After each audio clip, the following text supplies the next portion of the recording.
Hey, I'm Rick Steves, back with more of the best of Europe. And right now it's tea time as we're exploring a city that for 2,000 years has been an exciting work in progress. It's London, yesterday and today. Thanks for joining us.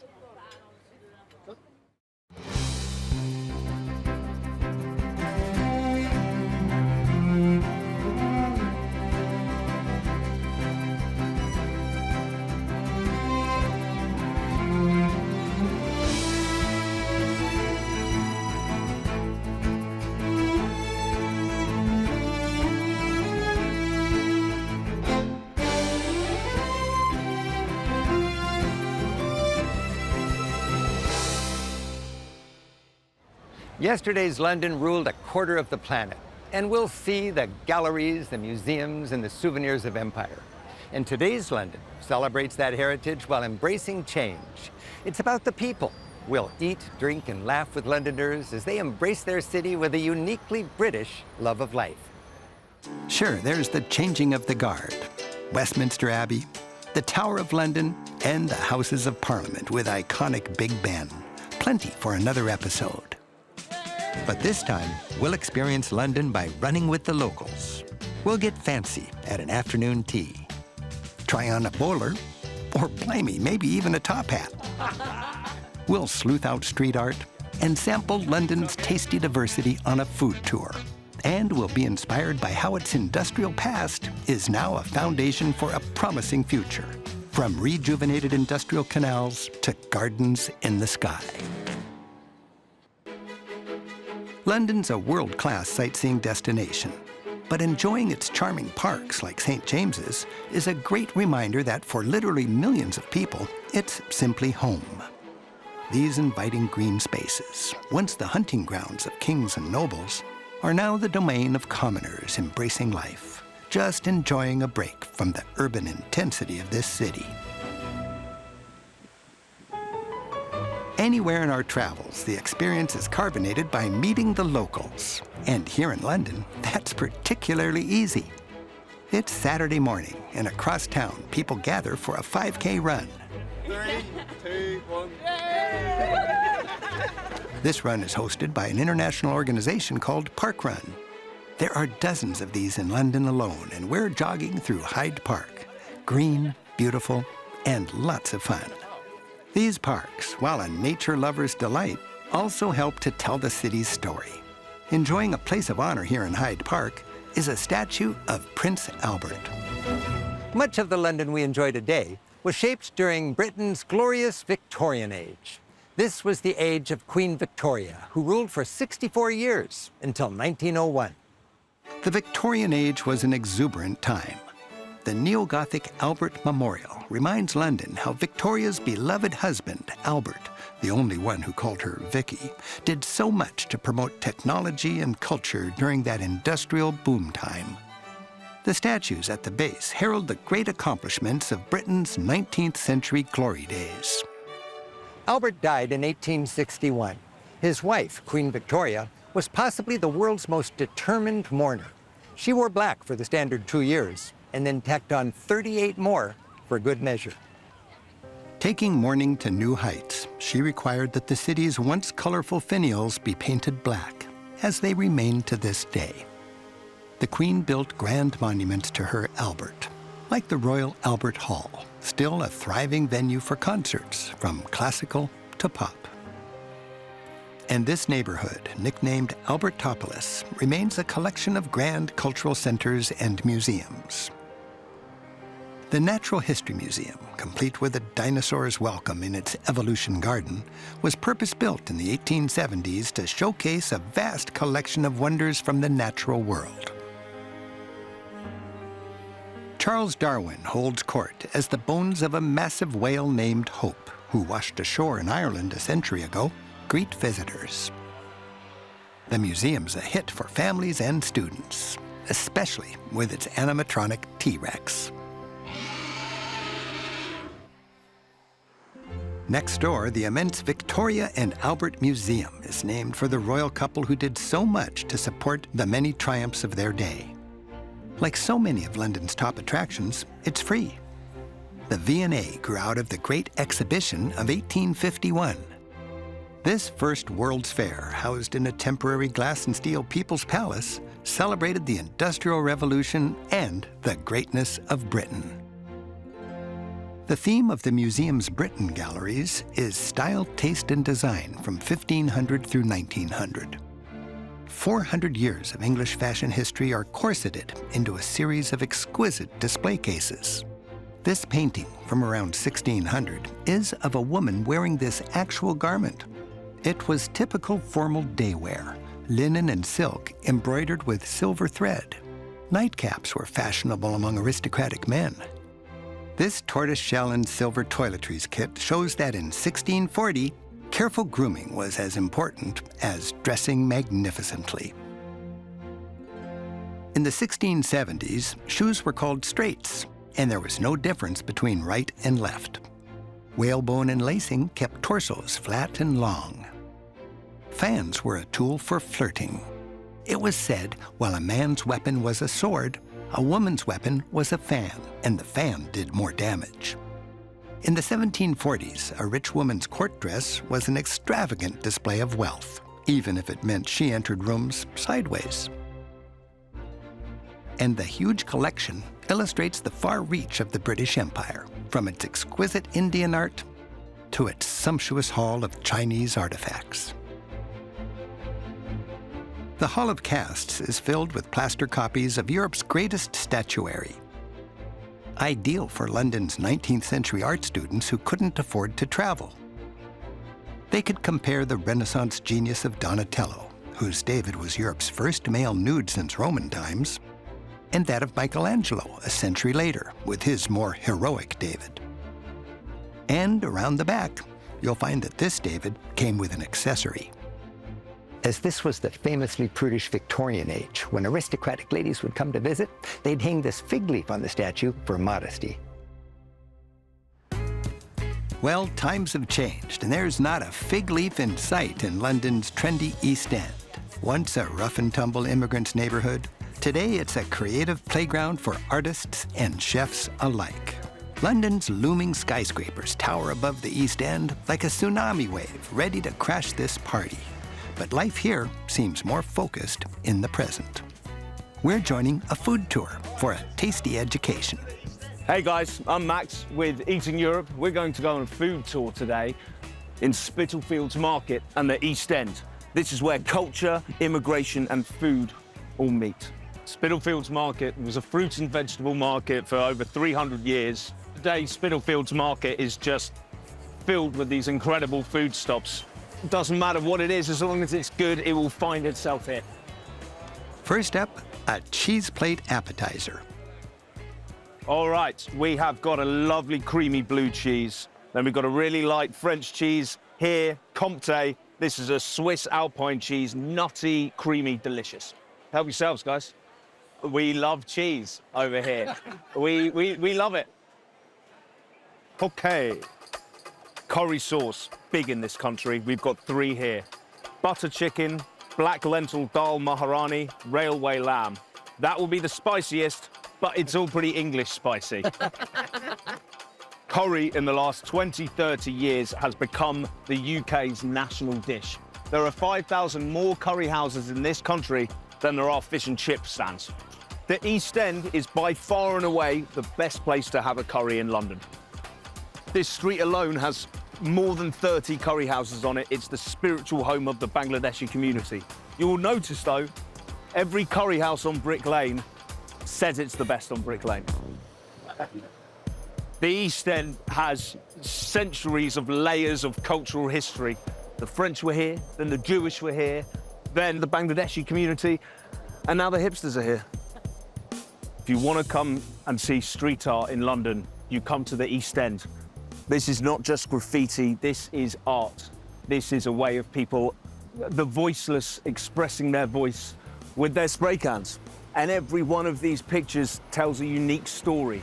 If you come back here this time next year, all of this will have changed. All of it will be different. New stories for new people in a neighborhood that is ever changing.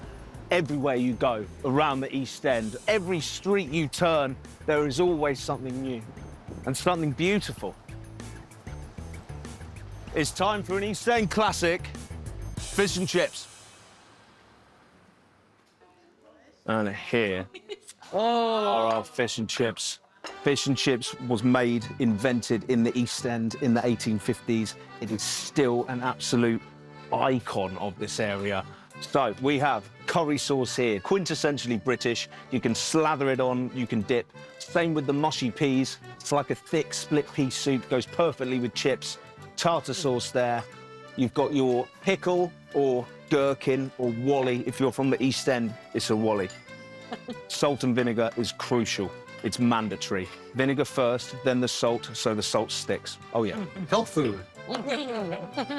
And just when it feels like you couldn't eat another bite, we head back to Spitalfields Market for one final British delight. Crumble is the quintessential British dessert. Stewed apple in sugar, maple syrup, cinnamon. On top of that, you've got your shortbread layer, kind of crumbled shortbread. On top of that, you have your warm vanilla custard. On top of that, you have our non-traditional crumble ingredient. Pink piped marshmallow, which is then lightly blowtorched and then sprinkled with some rose petals. Perhaps the most hipster crumble you will ever see, possibly in your lifetime. The trick is, dig right the way to the bottom, get every single layer on that spoon. Not so humble anymore.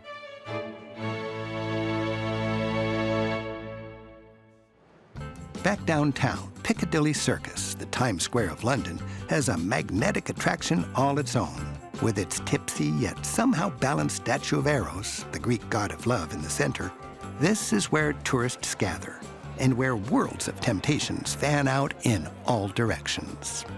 London is a great city for shopping, or depending on your budget, window shopping. You'll find everything from venerable department stores to high-fashion boutiques to traditional clothiers.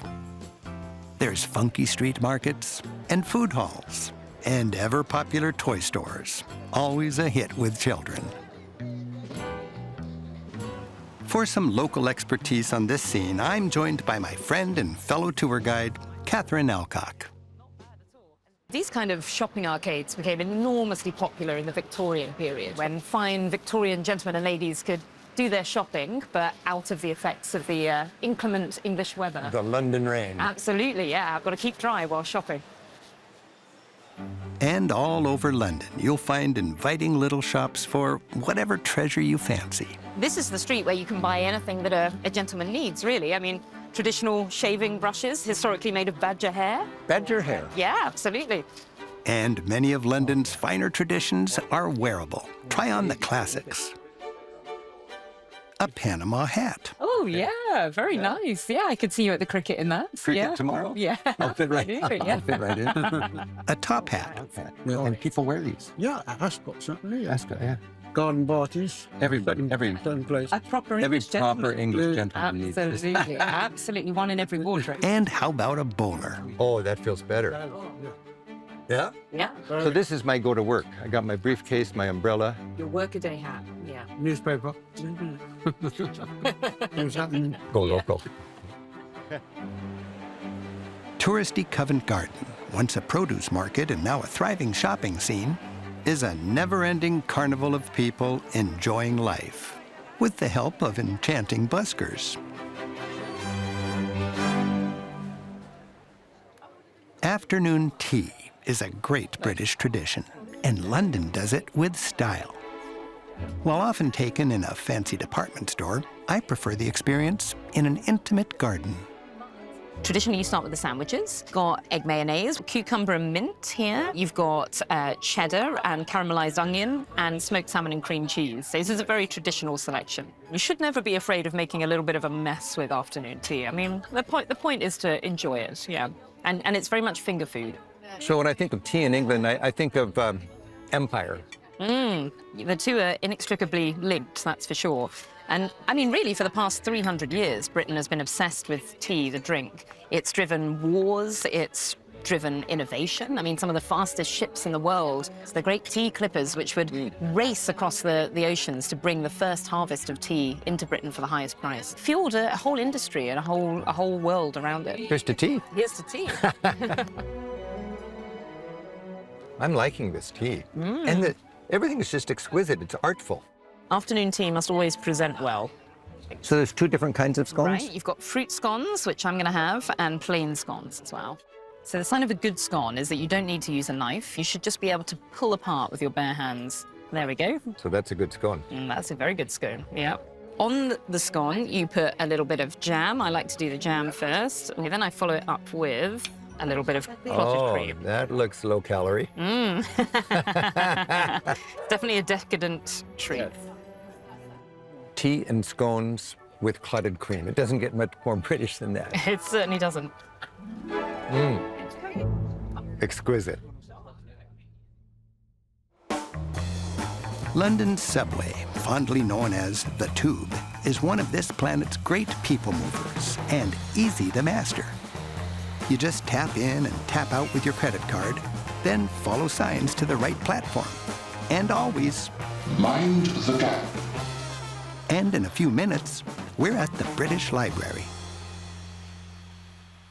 The British Library is the National Archive. The statue of Isaac Newton measuring the immensity of the universe symbolizes the library's ambitious purpose: to preserve the record of man's endless search for knowledge.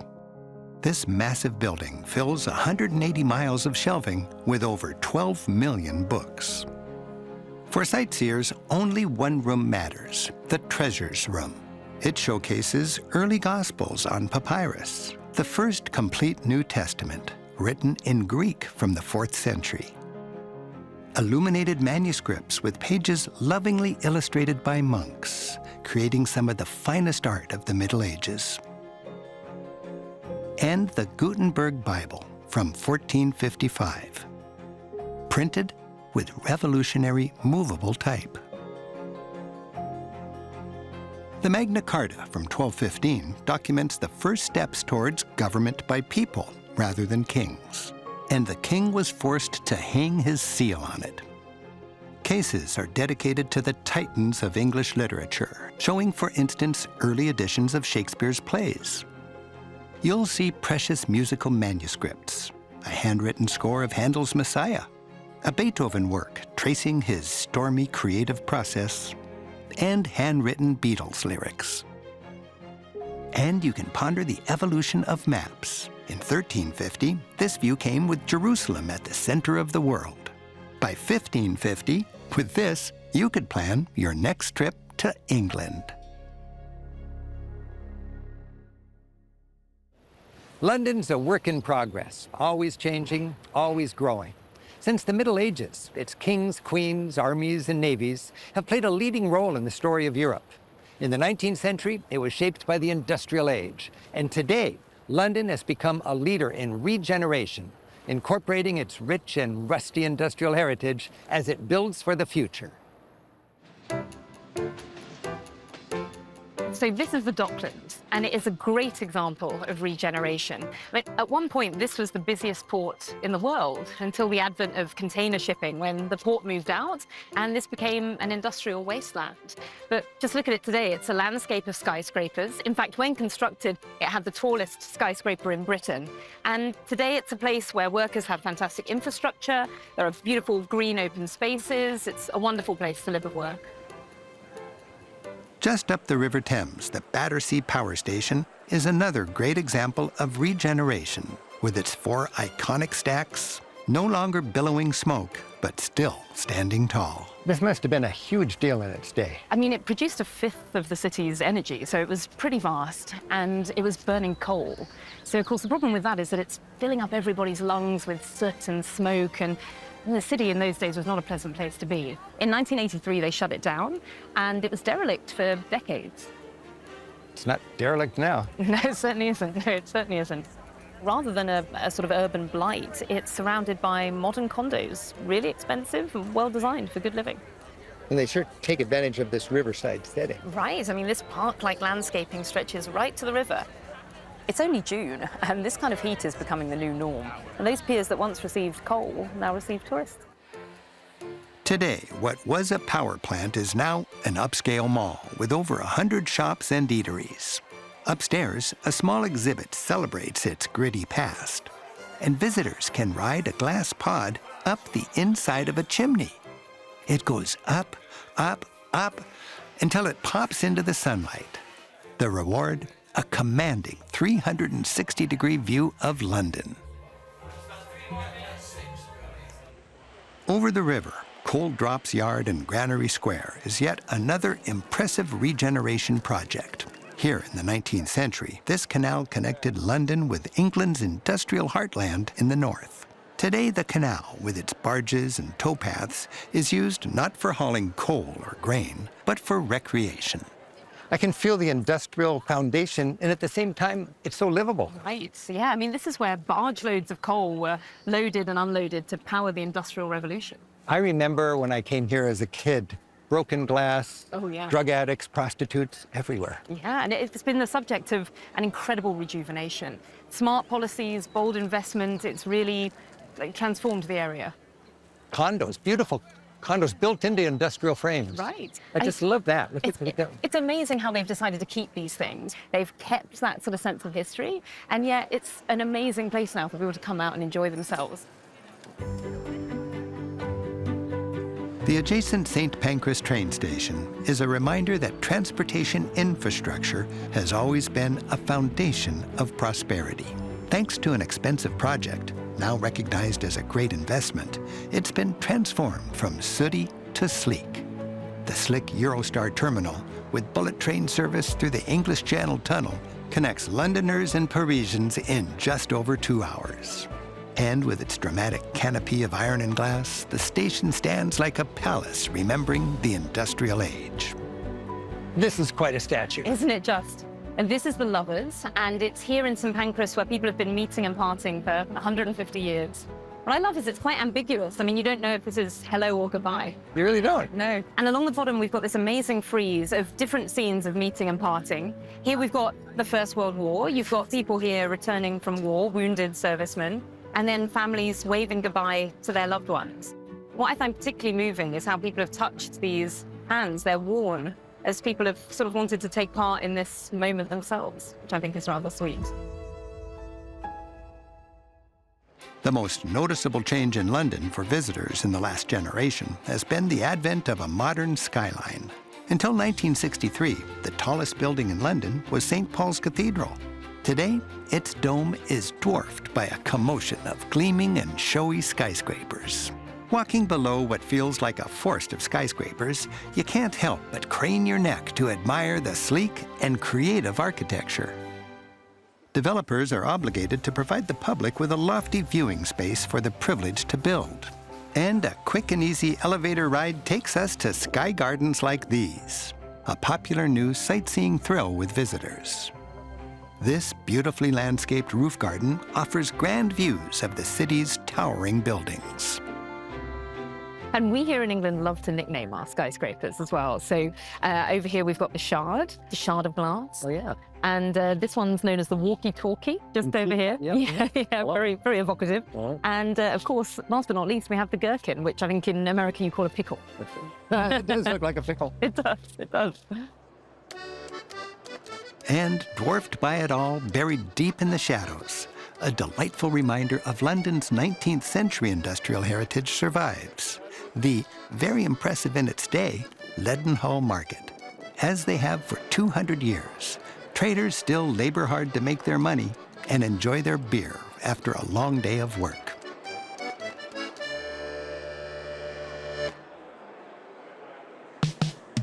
Simply wandering around London as evening approaches and people come out to play is an experience in itself. Soho is the real centre of nightlife in London, and this is Shaftesbury Avenue. There must be 20 theatres within a couple of blocks of here, catering for everything. Comedy, tragedy, Shakespeare. It's something that visitors love and locals love. I mean, there's something for everybody. And buried below all this action, you can find an unforgettable escape, Gordon's Wine Bar. Here, you can join the timeless parade of Londoners who, through the generations, have enjoyed their own medieval cellar. They're capping their day, and we're capping our visit by savoring a tasty selection of English cheese and a nice glass of port. London. I've been coming here all my life. It's an exhilarating city, and like an old friend, it may change, but it's still London town. Thanks for joining us. I'm Rick Steves. Until next time, keep on traveling. How do I look?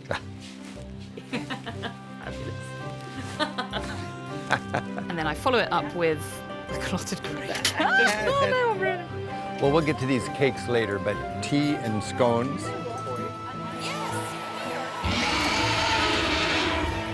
And we'll eat, drink, and dodge ambulances with the Londoners as they embrace their city and all the risks that come with it.